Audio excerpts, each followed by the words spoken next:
Exactly what is going to happen to Metro Manila if a 7.2 earthquake that will be generated by the West Valley Fault strikes? What scenario will play out in terms of rescue and relief? But first things first, where can we find the West Valley Fault? This report.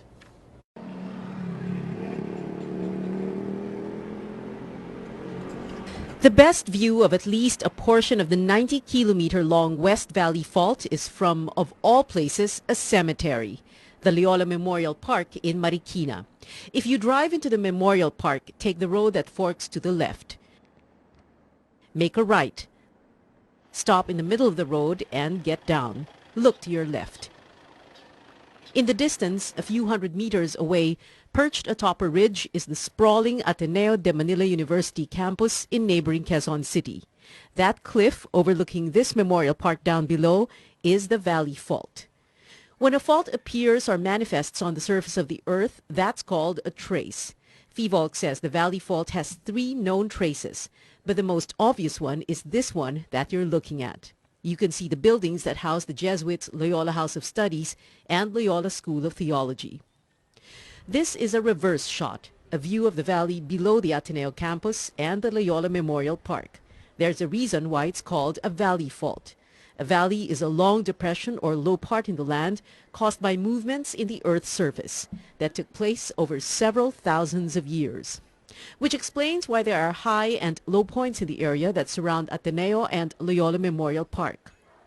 La Vista, for example, sits on the fault. So does Loyola Grand Villas, the village right next to it, but which has a much lower elevation. White Plains, St. Ignatius, and Blue Ridge villages have high elevations, but the road steeply winds downwards until you reach the Libis area. Katipunan Road in front of Ateneo has been bustling with commercial activity, but some of it has been frowned upon and has attracted much criticism. Tall buildings that now stand on what everyone knows is an earthquake fault. A fault that moves every 400 or so years, last moved in the mid-1600s and is due to move any time. In 2004, a Japan-funded study predicted that an earthquake with the intensity of 6.5 on the Richter scale could cause 35,000 deaths.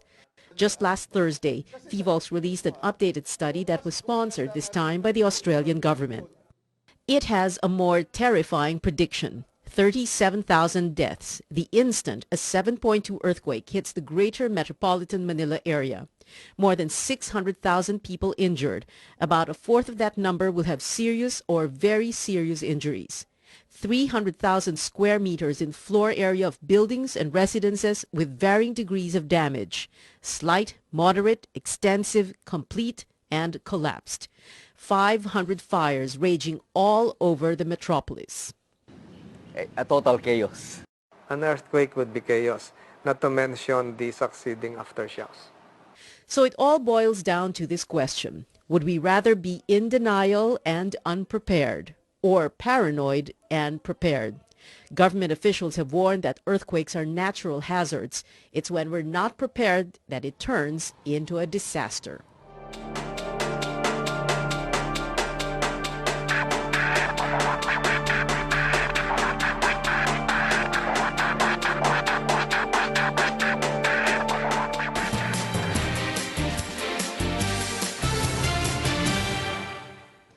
The West Valley Fault traverses the greater Metro Manila area, making it a metropolis with literally shaky foundations. The magnitude 7.2 earthquake that shook the Visayas last week has dwellers of the capital imagining a similar scenario. In this report, Metro Manila leaders show us, based on precise calculations, what a magnitude 7.2 earthquake in the metro would look like. Here's part 2 of our in-depth report on the West Valley Fault. Exactly what will happen to Metro Manila if a 7.2 quake strikes? A total chaos.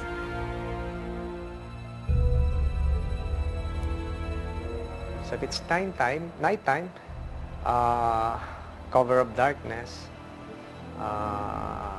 mayhem and panic would ensue. That's a war scenario atmosphere. Nighttime. Daytime, better chances tayo siguro.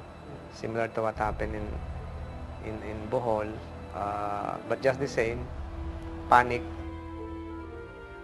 There have already been 2 warnings made loud and clear. The Japanese government, who funded a study released in 2004 known as the Metro Manila Earthquake Impact Reduction Study, and the Australian government, who bankrolled an updated study released just last Thursday, both are concerned about the risk of unpreparedness. 37,000 deaths, 600,000 injured. Hundreds of thousands of square meters of floor space in varying degrees of damage or collapse. 500 fires raging. The instant a magnitude 7.2 West Valley Fault earthquake hits the greater Metro Manila area. With no MMDA Chairman Francis Tolentino showed Solar News the maps that were the results of the risk analysis project funded by Australian aid, released only last Thursday. Wala pang may kopya nito, except the mayors and me.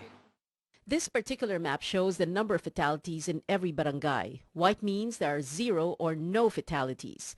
There are very, very few of those white spots, meaning the prediction is that the 37,000 deaths will be spread evenly throughout the metropolis. Yellow means low fatality density, but that means anywhere between 0 to 200 people are expected to die in that area. Take note that almost the entire map is covered in yellow. Areas colored orange means anywhere between 201 to 500 people are expected to die in that area, and that's just considered a moderate fatality density. Areas in pink means 501 to 1,200 people are expected to be killed in those areas when the earthquake strikes, high fatality density. And areas in red are where the prediction is that more than 1,200 people will die, very high fatality density. Take a look at the map that shows estimated number of life-threatening injuries. Areas in white mean 0 life-threatening injuries. Yellow means anywhere between 1 to 100 people will be seriously injured in these areas. Orange means 101 to 200 people will be seriously injured. Pink, 201 to 300. And red, more than 300. And that's just those with very serious injuries, approximately 16,000. A small fraction of the total 600,000 who will be injured. With 600,000 injured, where will medical aid come from? That is assuming that our hospitals are still standing. So, yung mga existing buildings na nag-survive sa earthquake and with the medical staff in there will be the first ones to receive the injured victims. And this map shows what areas will have complete collapsed damage of structures in square meters. Homes and buildings that are not built up to standard or comply with the National Building Code are sure to be destroyed. White areas mean there will be no collapsed structures at all. Yellow areas mean anywhere between 1 square meter to 41,500 square meters of collapsed structures. Orange means 41,501 to 83,000 square meters. Pink means 83,001 to 124,500 square meters. And red means 124,501 square meters or more. But For instance, different from the geohazard map. Kalye Industria, near Katipunan. Tatamaan siya. Moderate damage. So yung orange, yung heavily damaged. Ayan o. Ayun. This is for what? For Muntinlupa yan. Ang worry natin, yung mga 2, 3-story buildings, 4-story buildings, constructed 20, 30, 40, 50 years ago. Yun ang the probability of those buildings collapsing is greater kesa dun sa mga buildings na newly constructed at high-rise. Dahil ang construction nila is accordance with the building code, matibay, at pinaghandaan itong 7 magnitude earthquake. That's just damage to buildings and homes. Authorities are worried about the 500 fires that will break out all over the metropolis, 80 of them in Pasig City alone. Yung isang sunog nating malaki, hindi natin mapatay halimbawa sa Recto, sa Cubao. Paano yung 500? Di ba? Yeah. Next to impossible.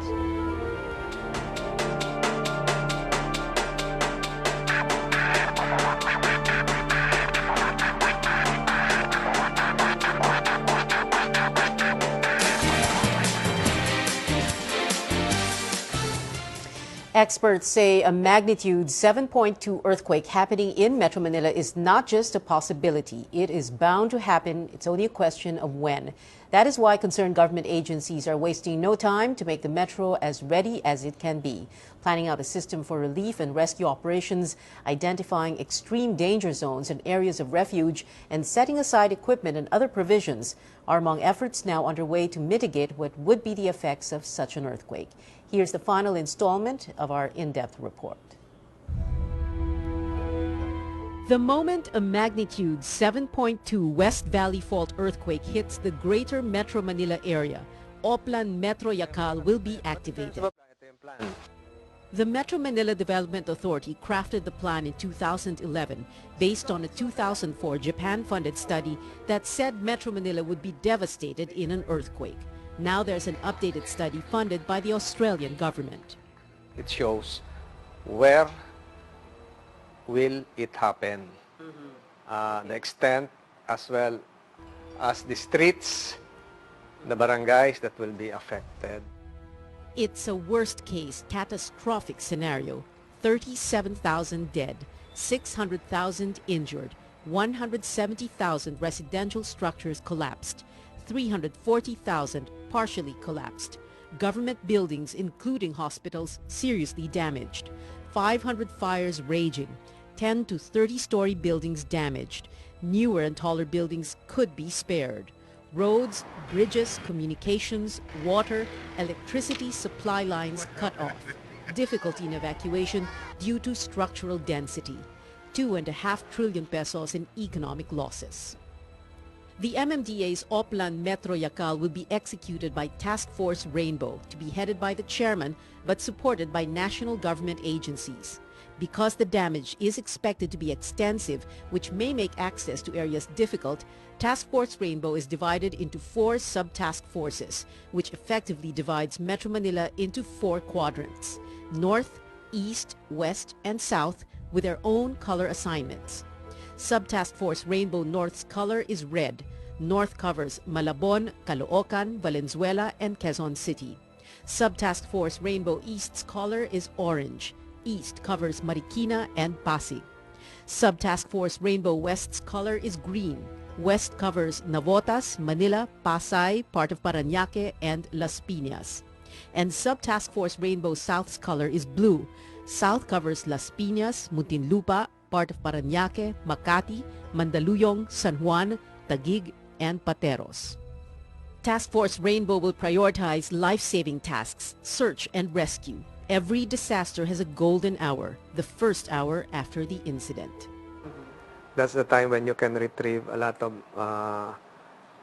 live bodies. So you miss that opportunity, you miss a lot.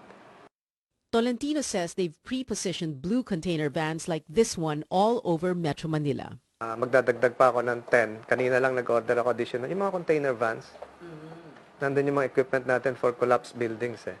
So these are pre-deployed, pre-positioned all over Metropolitan Manila. But not enough. Better than nothing. Inside the container van, demolition and digging tools to extricate trapped victims in collapsed structures. Helmets, work gloves, headlamps, lamps, hydraulic jacks, safety goggles, dust masks, stretchers, rope, signages, lime for the cadavers, pulleys, picks, hammers and saws. Evacuation to safer ground will prevent any further injuries and save lives. Safer ground means open spaces. Homes and buildings may not be safe to stay in, but people should not be on the streets because the roads are needed for rescue and relief. But Metro Manila has very little of open spaces, a consequence of severe lack in urban planning. Military and police camp headquarters, a few schools, golf courses, parks, athletic fields, sports arenas, memorial parks. Oplan Metro Yacal designated 4 open spaces in the 4 area quadrants, north, south, east, and west. The 56-hectare Veterans Memorial Golf Course in Quezon City for the North Metro Manila sector. The 60-hectare Villamor Air Base Golf Course for the south sector. The 101-hectare Wakwak Golf Course in Mandaluyong for the east sector. And the 23-hectare Intramuros Golf Course in Manila for the west sector. For some reason, though, which Tolentino will not say, it's the Ultra now, no longer Wakwak, that is the designated open space for the east sector. Emergency situation, everything can be used by the government. A team will be assigned to assess the damage and the needs of each area. The next thing that's going to happen is that disaster officials will have to ensure that all major roads are cleared. Why? To gain access to areas that need relief supplies and rescue equipment, and to transport the dead and the injured. The priority will be EDSA, Ross Boulevard, Taft Avenue, Osmeña Highway, and Shaw Boulevard. Supply lines from air and seaports. All these will form the emergency road network. Debris will be disposed of in the Balintawak cloverleaf. To clear and to destroy obstructions. Okay. So there are cars, we can just collapse the vehicles. We can pile the vehicles on top of another vehicle. Roads must be cleared so relief supplies can be delivered at all costs, because there will be those who will not be prepared for a disaster. They will have no food, water, and emergency supplies. Hunger can cause chaos and looting, because if panic gets the better of us, it's going to be every man for himself. It will take time for the roads to be cleared, so Pasig River will be the major thoroughfare. Railroad tracks and the tracks of the MRT and LRT will be used. Back to basics, trolleys on the tracks and bicycles on the streets. The plan basically calls for the utilization of Pasig River as a major supply route, logistics, and even hospital route, because I foresee we even have pre-marked some areas along Pasig River near Lourdes Hospital as the docking point for some bangkas and watercrafts to deliver patients. The estimated 37,000 who will die when they are retrieved from the debris will be temporarily buried in a reclaimed area near Ross Boulevard. The Macapagal Avenue as the temporary burial site. So you have to line up cadavers along that major thoroughfare. Communications will be back to basics also. Couriers on motorcycles, TV and radio networks working together, and maybe some new technology. And then there is now a new technology na even without cell site in a particular area, in a 2-kilometer radius, pag inilagay mo yung system na yan, all holders of cell phones in the 2-kilometer radius will have a signal and you can communicate in the command center. Do we have that right now here in Metro? Yes, it is quite costly. It's about 4 million yung unit na yan. And some Metro Manila LGUs, nakabili na sila just like Marikina, and now they're using it. Oplan Metro Yacal will also manage the evacuation areas in the first days after the earthquake. Traffic and crowd management, camp management, meaning maintaining sanitation, order and security, emergency engineering, water and other supplies for the evacuation camps, and relief. Responding to and managing the incident and search and rescue can help save lives, but prevention and risk reduction is the key. Para ma-lessen natin, kasi hindi natin totally pwedeng ma-eliminate yung effects ng earthquake, ang magagawa lang natin ma-mitigate or ma-lessen para mas kokonti ang casualty, mas kokonti ang mga buildings na magkukolapse. In all three phases, I think mindset of people would have to be re-enlightened that something big might happen, and we all have to be prepared. As early as February, Tolentino asked shopping mall owners to conduct earthquake drills. He also told Metro Manila city engineers to retrofit schools, hospitals, police stations, and fire stations. But Tolentino thinks there should be more. Regular inspections by building officials while construction is going on. Perhaps even a certification your home is quake-proof, and house insurance before you pay your real estate taxes. Disaster preparedness is an investment. So that ang mga tao ay magkaroon ng feeling of security and safety. It may cost so much, but it is worth the investment.